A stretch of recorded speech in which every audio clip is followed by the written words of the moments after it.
আর ঈদের দিনটা ঘুরে ঘুরে সবগুলা শহীদ পরিবারের দুয়ারে হাজির হয়ে তাদের দোয়া নেওয়ার চেষ্টা করবো ইনশাল্লাহ, যতটা পারি।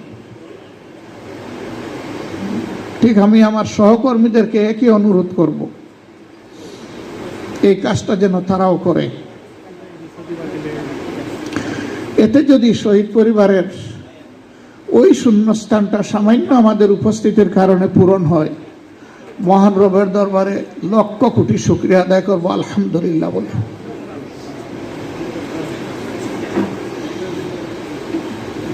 আজকে মানুষ মুখ খুলে কথা বলতে পারছে, কিছুটা স্বস্তির সাথে চলাফেরা করতে পারছে, যে শহীদ এবং আহত ভাই বোনদের ত্যাগের বিনিময়ে।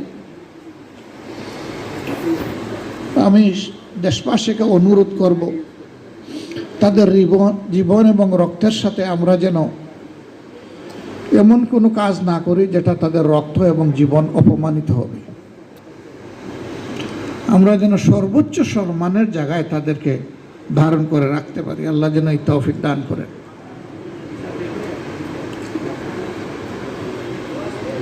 আমরা যে শহীদ স্মরণিকাটা প্রকাশ করেছি, এটা আপনাদের সহযোগিতার কারণেই সম্ভব হয়েছে। আমরা বলেছিলাম যে আপনাদের কাছে স্মরণিকা পৌঁছে যাবে, পরপর কিছু জরুরি কাজ পড়ায় আমরা এখনো পৌঁছাতে পারিনি। আমরা চেষ্টা করব রমজান মাসের ভিতরেই আপনাদের সবার কাছে 10টা ভলিউমের মধ্যে যে ভলিউমে এই শহীদের নামটা আছে, অন্তত এই ভলিউমটা আপনাদের হাতে তুলে দেওয়ার। আর যদি আল্লাহ তৌফিক দেন তাহলে চেষ্টা করব 10টা ভলিউমই আপনাদের হাতে ক্রমান্বয়ে দিয়ে দেওয়ার।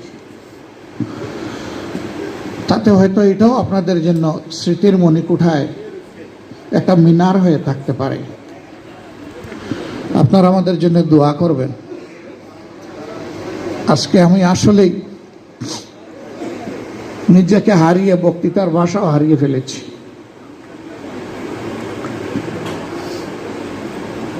আমরা সবাই মিলেই,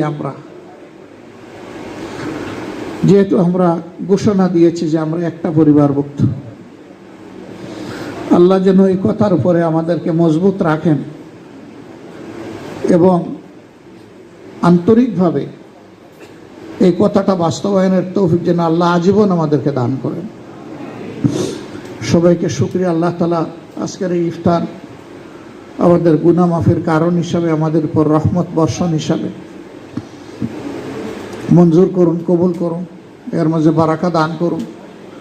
কষ্ট করে যারা এসেছেন, আল্লাহ